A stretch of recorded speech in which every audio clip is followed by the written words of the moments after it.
एउटा पड्नु सकेन यो क्याब मैले के बुझेन त एउटा गाडी जा लागेर जाला जस्तो त लाग्यो मलाई हामीले नसके पनि त पालिकाका कर्मचारीदेखि अध्यक्ष आएपछि वडा अध्यक्ष आएपछि लैजाला देखे तपाईँ हामी मात्रै सक्दैन हामी मात्रै अलिक यसै त हामी त हो यो हामी मात्रै अलिकति गाह्रो भयो हामीलाई यो बान्नीगढी जयगढी गाउँपालिकाको रोड उतातिरबाट उनीहरूले सफाइ गरिसकेका छन् र पहिला पनि हानिसकेका छन्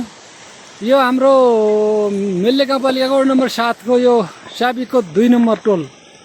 ओ जोगेनाको छेउमा अब ठ्याक्कै सीमामा यहाँनिर अनि अब यहाँ तँलाई भोट दिनका लागि यहाँ रुवाबासी बाँड्न लागे कहाँ छ तपाईँ रात जिउँदै छ कि कसो हो जिउँदै भए त भोट त दिए ल्याउने जिउँदै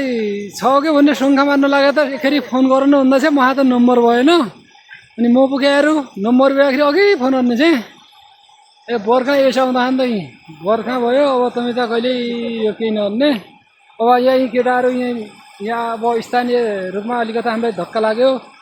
अनि बाटो बनाउनु पर्छ है भनेर यहाँ आफ्नो मजदुरहरू लागिरहेछन् स्थानीय अब यो तपाईँहरूलाई त मतलब पनि भएन यो मेल्लेको 7 नम्बर भन्दा यहाँ बाहिरका पर बान्नीगढी गएपछि यो 7 नम्बर हो कि क्या पो खोइ त्यो बान्नीगढीका अध्यक्षले सोध्नु पऱ्यो क्या हो हाम्रा टेकबहादुर साहु छन् त्यो बान्नी के अरे बान्नीगढी पढ्दैन त्यो हजुर त्यो अध्यक्षलाई भन्नुहोस् यहाँबाट रोड के भएपछि मलाई भन्नु भन्दा चाहिँ मा त अब यहाँ क्या पो यो बान्नी यो बान्नीगढीको आफ्नो रोड उनीहरूले 2 खेरी हानिसक्यो यतादेखि हाम्रो पनि यहाँ सफा गरेको गर्नु त अहिले चाहिँ यस्तो भइरहेछ यो कहिले साल फुल्दैन कहिले सराबर लाग्ने उही बोरा सरको मात्रै याद आउनु गाड्नु लागेको थिएँ नि त क्या पर्ने हो त त केही भरोसा लागेन भर्खर मान्दैन भन्दा यो उपेन्द्र अङ्कल हाम्रा सर पनि एउटा यी पनि के बाटो बनाउनु पऱ्यो घरै भन्नु लाग्यो अब हाम्रा बाजे आउनुहुन्छ उहाँ बाजे पनि लागेका छन् बाटो बनाउनु अब यो नहुने हामीले गाडी चलाउनु पर्ने छ हामीलाई दैनिक बोकेका सामानहरू के अरे बर्दादेवी बान्नीगढीबाट ल्याउनु पर्छ हो गाडी गएन भने उहाँलाई पनि तनाव हुन्छ यसो छ हो